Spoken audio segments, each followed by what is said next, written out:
Show de bola. André, primeiramente eu queria agradecer você por participar aqui do programa, por se disponibilizar e vir aqui para a gente ter esse papo, né, que eu acho super importante. Falar de saúde é muito importante. Então, primeiramente, seja bem-vindo ao programa e obrigado pela presença. Eu agradeço o convite. Bom dia, Maurício. Bom dia a todos os telespectadores. É um prazer estar aqui com vocês. André, você é psiquiatra especializado aí na saúde mental de infantil e adolescente, é isso mesmo? Certo. Hoje, a gente, por mais que, né, as coisas, a informação, ela chegou até as pessoas, a gente não ouve ainda gente falar psiquiatra pra doido, coisa do tipo. Ainda existe isso, né, André? Infelizmente. Ainda existe muito preconceito e muito estigma diante das doenças psiquiátricas de um modo geral. Mas a gente vê que tem tido um avanço nos últimos anos. Até a própria especialidade da psiquiatria de criança e adolescente, que visa o quê? Visa prevenir para lá na frente os prejuízos não serem maiores. Então essa já tem uma aceitação muito maior e a gente vê que as pessoas estão buscando muito cuidar da mente, cuidar desse bem-estar psíquico. E aí já começa cedo, né? Já começa cedo. Quanto mais cedo, quanto mais precoce, mais importante. Ô André, a psiquiatria que cuida aí, né, desse grupo que é o nosso futuro, né, que são as crianças e tal, vocês, todos nós, na última semana, a gente foi pego aí com uma notícia que essa ganhou notoriedade nacional, mas é algo que acontece bastante, que é o abuso sexual contra crianças. Desse caso, né, da menina de 10 anos, enfim, que ganhou toda essa notoriedade, isso trouxe à tona de novo sobre os traumas na infância. Você, provavelmente, isso para você já deve ser comum, você deve lidar com isso. Como que a família, qual é o start que a família tem que ter? Porque eu acredito que sejam vários graus de diferente aí de trauma, né? É importante, assim, primeiro a gente pensar o seguinte, o que seria o trauma? Né? Assim, quando a gente passa por algum evento estressor, a gente reage de alguma forma. Alguns vão ter um sofrimento psíquico e sintomas de algum transtorno. Mas, por exemplo, eu e você, a gente pode presenciar agora aqui um acidente e daqui a um tempo você ficar bem, sua vida seguir bem e eu desenvolver um quadro depressivo. Então vai depender de cada pessoa também. Isso é muito individual da pessoa, então. É muito individualizado. E normalmente a gente esse caso que ganhou agora uma repercussão natural, né, nacional, eu acho que isso é ótimo, né, porque mexe com a gente. Eu acho que eu, quando vi as notícias, essas últimas recentes desse caso específico, me tocou muito, me deu um certo enjoo, né? Assim, a gente começa, né? E importante que a gente fique indignado. Então, o trauma vai depender de cada pessoa como ela vai reagir. E aí, pode ser por vários tipos. Por exemplo, abuso sexual, abuso físico.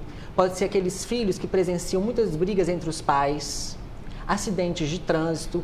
E um ótimo exemplo também é a própria pandemia. Que a pandemia nos trouxe, né? Assim, parou o mundo inteiro, num mundo mais ansioso. E algumas pessoas começaram a desenvolver transtornos. Que a gente vê países que a pandemia já passou e agora estão já vivendo de uma forma mais leve, já estudos que mostram que nesses países aumentou muito os transtornos ansiosos, os transtornos de estresse pós-traumático. E aí a importância, quando você pergunta assim, como que os pais podem ver, né? Assim, o que os pais precisam saber? Então vamos pensar, durante a pandemia, eu acho que o mais importante, a maior prevenção, foi o fato dos pais estarem com os filhos, explicarem o motivo das medidas do isolamento, né? Da mesma forma... Tentar clarear bastante a situação ali, digamos assim. O diálogo, né? O diálogo que é o principal. Acho que é a atenção. A gente dá atenção ao outro e principalmente às crianças que estão em desenvolvimento. Dessa forma, a gente previne, evita muito. Por exemplo, uma criança que presencia uma violência no seu bairro, uma violência doméstica, que é muito comum no nosso país... Que inclusive aumentou com a pandemia. Aumentou com a pandemia. Mais gente em casa. Como será que a gente pode prevenir? Eu acho que as equipes de saúde podem fazer trabalhos para isso, visando a prevenção. Porque a gente prevenindo, porque uma coisa é uma menina que foi abusada e daqui 5 anos chega com algum transtorno. A gente vai ter que tratar o transtorno. Mas será que a gente pode, no momento que a gente já descobre esse abuso, como que a gente pode agora começar a cuidá-la? Prevenindo de outros transtornos, de outros quadros. Eu acho que é o nosso papel. E os pais têm que estar atentos a isso, nesse diálogo. Escutar esse filho, começar a ver como que está o comportamento dele. Porque muitas das vezes isso vem através de um comportamento que se modifica. Acho que é uma característica muito importante. Normalmente, assim, em criança e em adolescente, quais são as características principais que a gente evidencia que tem um sofrimento psíquico de uma forma geral? Isso pode ser qualquer sofrimento, não significa que seja um abuso, não. Pode ser qualquer coisa. Algo diferente que você consegue notar ali na criança. Bullying mesmo, sim, né? Que infelizmente também é muito presente. Que é muito presente. Normalmente as crianças começam a ficar mais irritadas, muda muito o comportamento, ficam mais irritadas. Criança, a gente quer vida, né? Criança, a gente quer alegria. Ô André, hoje é comum, né? Tá mais comum, infelizmente, as crianças a terem mais distúrbios, eu acho que nesse sentido, mais trauma. Parece que a gente tem aí uma sociedade um pouco mais, digamos, sensível a isso. Talvez pelo fato de que as coisas elas mudam muito, enfim. As crianças de hoje são diferentes de nós quando éramos crianças lá atrás. Então, você acredita nisso, que hoje está mais sensível? As crianças elas estão, não sei, mais aptas talvez a contrair aí esse tipo de trauma? Eu digo assim, que o mundo não quer dizer que o mundo está errado. O mundo vai evoluindo. As tecnologias têm o lado bom, o lado ruim. E as crianças estão mais suscetíveis realmente. Se a gente for pensar, cada década parece que vai complicando. Facilita de alguma forma, eu acho, pela modernidade, né? Mas, por outro lado, complica um pouco. Então, assim, a gente percebe que os profissionais estão mais preparados também. Antigamente não existia o psiquiatra que tratava só de criança, não existia o psicólogo que tratava só de criança.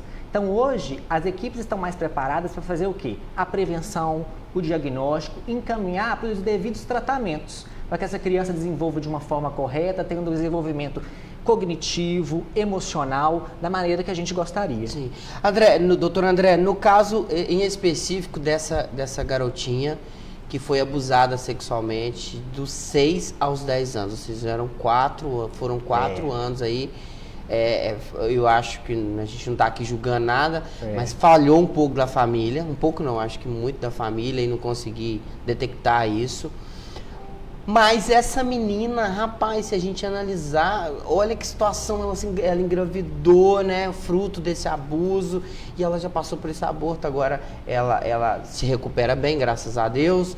Enfim, qual é o próximo passo num caso dela, assim? Já começa de imediato um tratamento? Como que age aí? Porque até a família, eu acho que vai precisar, no caso a avó que cuida, pelo que eu vi, vai precisar também de um acompanhamento nesse caso, né? Falando de abuso, de maus tratos, a gente vê o seguinte, que um abuso isolado é muito diferente de um abuso de 4 anos. Então, assim, possivelmente já tiveram perdas aí, né, no próprio desenvolvimento, ainda mais crianças que são muito pequenas.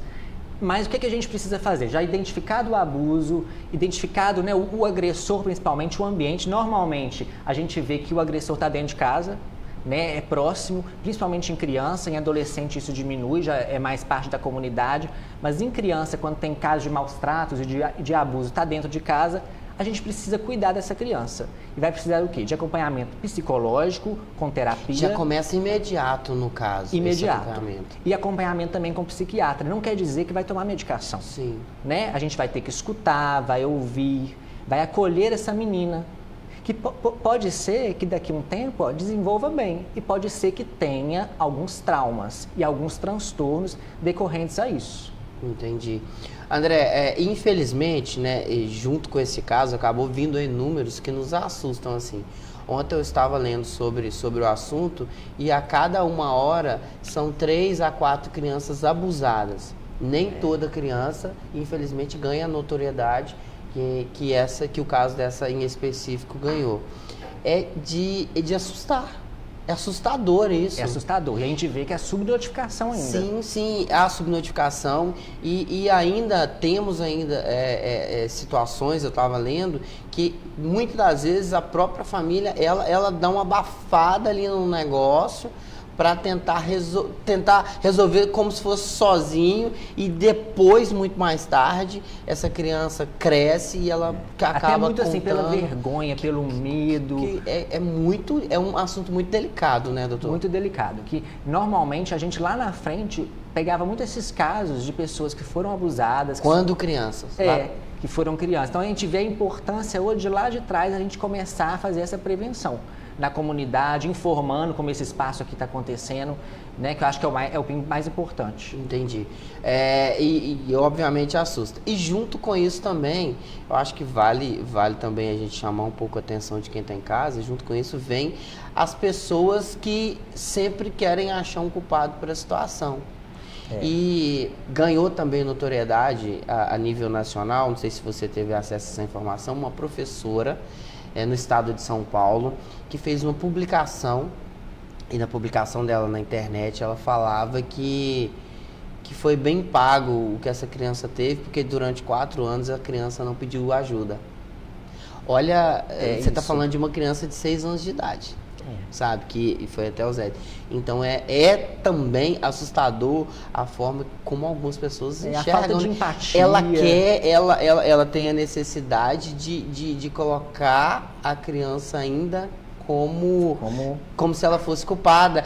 Parece que a gente vê um reflexo de, às vezes, você vê alguma mulher ser agredida, e aí você fala, não, eu sou agredida porque tava com a roupa muito curta, sabe? É assustador ainda, Uma fala dessa fala muito mais da pessoa, né? E a gente tem que pensar isso. Quem fala isso, fala muito mais como que essa pessoa é ao longo da vida. E a gente não pode nem dar muita importância, não. Sim, mas eu fico bem assustado com essas coisas. Inclusive, só para esclarecer, o Estado de São Paulo, a Secretaria de Educação demitiu essa professora e ela nem faz parte. Mas enfim, vamos lá. André, a importância de hoje os pais acompanharem, eu tenho alguns professores, alguns amigos que são professores e trabalham com educação, e elas se queixam muito, né, da ausência dos pais. E muitas das vezes elas conseguem perceber que tem alguma coisa de errado com aquela criança. Afinal, ela está numa sala com 10, 12 crianças, criança é criança, então alguma criança que tem algumas atitudes diferentes é perceptíveis. Hoje o professor, eu acho que o professor sempre foi um instrumento muito importante na nossa educação e na nossa formação de caráter, mas o professor hoje tem mais, eu acho que preparação e auxilia até a própria família, né? Muito. Normalmente, assim, tem muitas queixas que aparecem pra gente no consultório que vem da escola, a escola que começa a notar. Até porque as crianças agora não estão podendo, né? Elas passam um tempo muito grande na escola, com regras, com normas, e muito do comportamento delas começa a surgir lá. Então é muito importante esse diálogo constante dos profissionais, nós psiquiatras e da comunidade de uma forma geral com as escolas, que é onde vai nos dar um bom parâmetro. Essa interação faz toda a diferença, né? Faz toda a diferença. Ô André, você hoje atende em Governador Valadares, você é filho da cidade, você passou um tempo fora, né? Sou filho daqui, fiquei 15 anos fora, entre Rio, Belo Horizonte. E hoje você está aqui novamente. E hoje estou novamente. aqui, há 2 anos estou aqui. Você atende onde? Eu atendo aqui tenho um consultório privado e atendo também na rede pública, então estou nos ambientes da cidade. Também na rede pública você faz esse trabalho com adolescentes e crianças? Também faço, apenas com crianças e adolescentes. Entendi. Visando realmente prevenir esses transtornos mentais, diagnosticar e já começar a tratá-los. Sim, desde que novo. Você pudesse trazer para os pais assim, um recado, que eu tenho certeza que quando senta um pai com você lá, né, que deve vir muitas histórias, enfim, mas dissesse para os pais que estão em casa assim, uma dica, qual seria? Muitas histórias enriquecedoras. Eu falo que eu trilhei esse caminho da psiquiatria de criança foi por causa dos pais. Que eu via aí, cuidando de adultos, eu via da importância da gente começar a cuidar dos filhos, sabe? E muitos adultos, às vezes, me falavam com filhos com muita dificuldade e ficavam muito assim, sem saber o que fazer, sem saber como manejar. Eu acho que o mais importante hoje é o pai e a mãe ou responsável, porque pai e mãe hoje eu acho que é muito mais abrangente. Nós temos crianças que são criadas por avós, temos crianças que são criadas por tios, mas que desempenham um papel de pai e de mãe muito bem. Precisa o quê? Acolher essa criança, esse adolescente, cuidar, saber como que está a vida mesmo. Tem que sentar, tem que ter horário, né? Estabelecer um diálogo, porque a partir daí vão aparecer as dificuldades, mas vão aparecer as alegrias também, que vão estar nesses pequenos encontros. Então, acho que o que hoje está faltando é isso, que a pandemia acaba que trouxe um pouco assim, foi meio forçado em algumas famílias, foi um encontro. E esse encontro, né, a gente fala muito de déficit de atenção, né? Eu falo que o maior déficit de atenção é a gente com o outro. Então é o tempo que você se dispõe ao outro. Então os pais, hoje o que eu peço é, disponha um tempo ao filho, brinque com o seu filho. Não delegue somente para terceiros, para a escola, né, para outros profissionais. Esteja com esse tempo com ele. Não deixa para o professor ser o pai e você ser o professor, não, tipo isso. André, junto aí com esse caso dessa menina, veio também à tona algo bem polêmico, vou deixar você bem à vontade se você quiser se posicionar ou não, mas eu queria te perguntar sobre a educação sexual nas escolas. Sabe, o termo parece ser pesado, assim, educação sexual nas escolas. Eu estava acompanhando ontem, né, algumas discussões e veio novamente isso, algumas pessoas posicionam a favor disso justamente para as crianças terem um appzinho de socorro, isso aqui não está certo. O que você, como um profissional que trata principalmente de trauma de criança, né, da adolescência, pensa a respeito desse assunto? Eu acho que a educação sexual é muito importante e tem muito preconceito. Quando a gente fala de sexo é meio tabu no Brasil, né? No mundo também, mas é muito tabu. Parece que as famílias não ficam querendo falar numa certa idade. Mas a gente vê, por exemplo, que esse caso que foi muito discutido, o aborto ficou muito em questão. Sim. O aborto não adianta a gente ser contra, ser a favor, ele existe. Né? Então, como que a gente vai fazer com isso? O abuso existe, o sexo existe. Então, a gente tem que informar. É lógico que a gente não vai informar... Banalizar. E não vai informar assim, da mesma forma para uma criança de 10 e uma de 15. Isso é diferente. Claro. Né? Vão ter meios que a gente vai acessar. E aí, eu acho que a educação sexual é importante e nós temos que aproveitar esse caso de repercussão nacional para, a partir daí, ver como que a gente vai poder ajudar para as crianças não ficarem com tanto medo quando sofrerem algum abuso e pedirem ajuda mais rápido. Imagino que sim.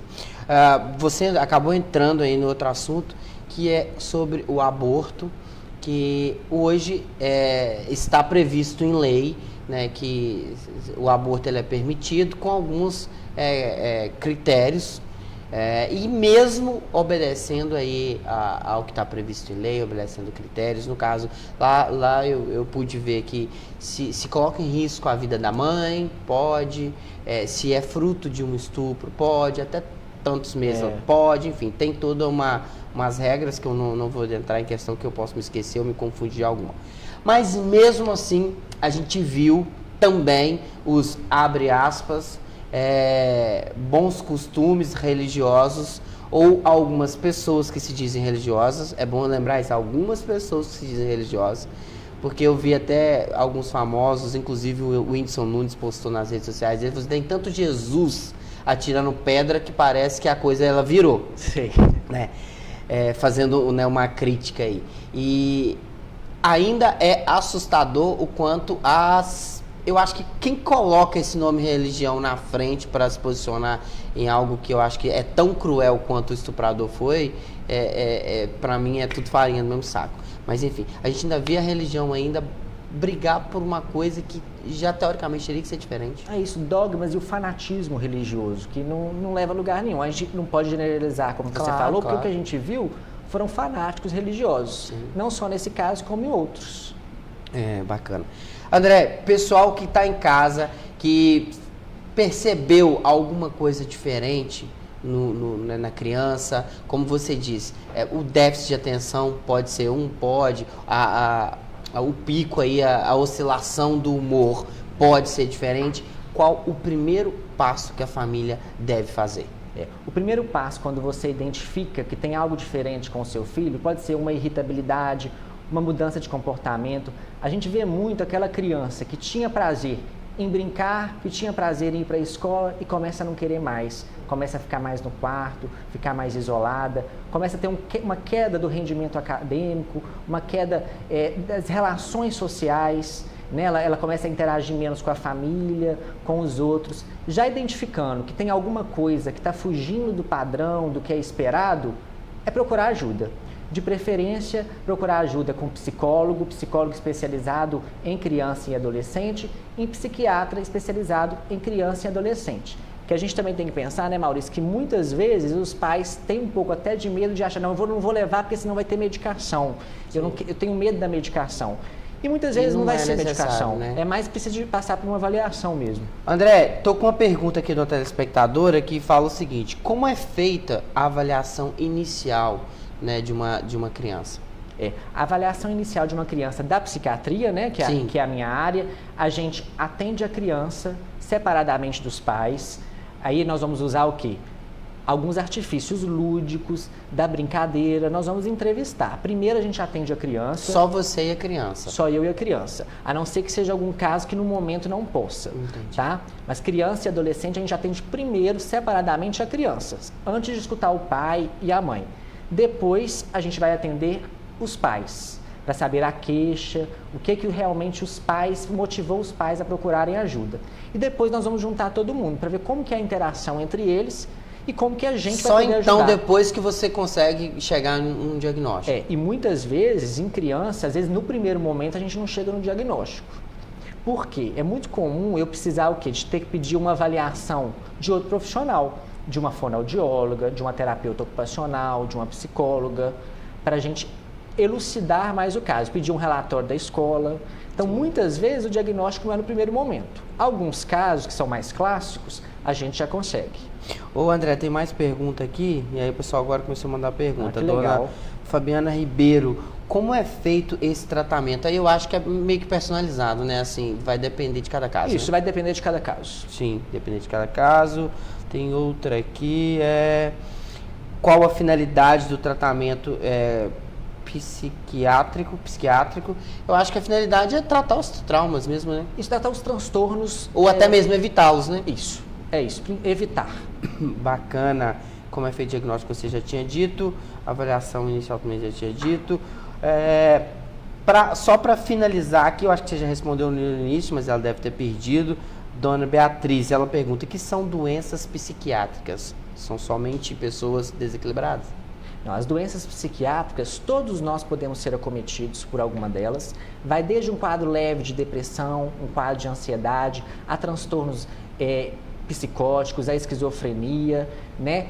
As doenças psiquiátricas são as doenças que acometem o nosso emocional, né? A nossa saúde psíquica, que leva um sofrimento Todos psíquico. estamos sujeitos a isso. Que é a mais difícil, né, que eu acho, porque é uma doença que a gente não vai ter um exame que vai nos dizer, né? Não tem um exame laboratorial, não tem um exame de imagem, e a gente vai descobrir na conversa.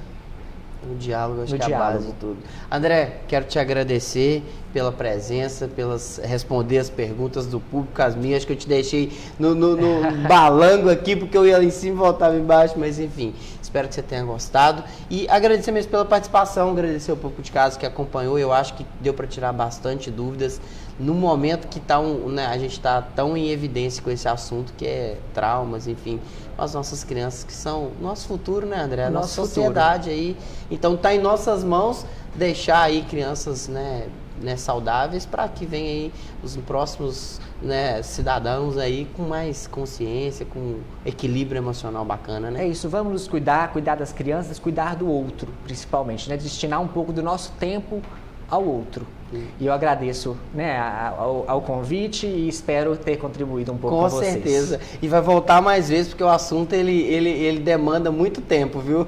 É mesmo. Muito obrigado. E é isso aí, pessoal. São exatamente 11 horas e 5 minutinhos. Acabamos de bater esse papo super bacana aqui com doutor André Martins, psiquiatra, especializado aí, né, na área infantil e adolescente. Um papo muito bacana e falando de saúde para você. Eu espero que você tenha gostado.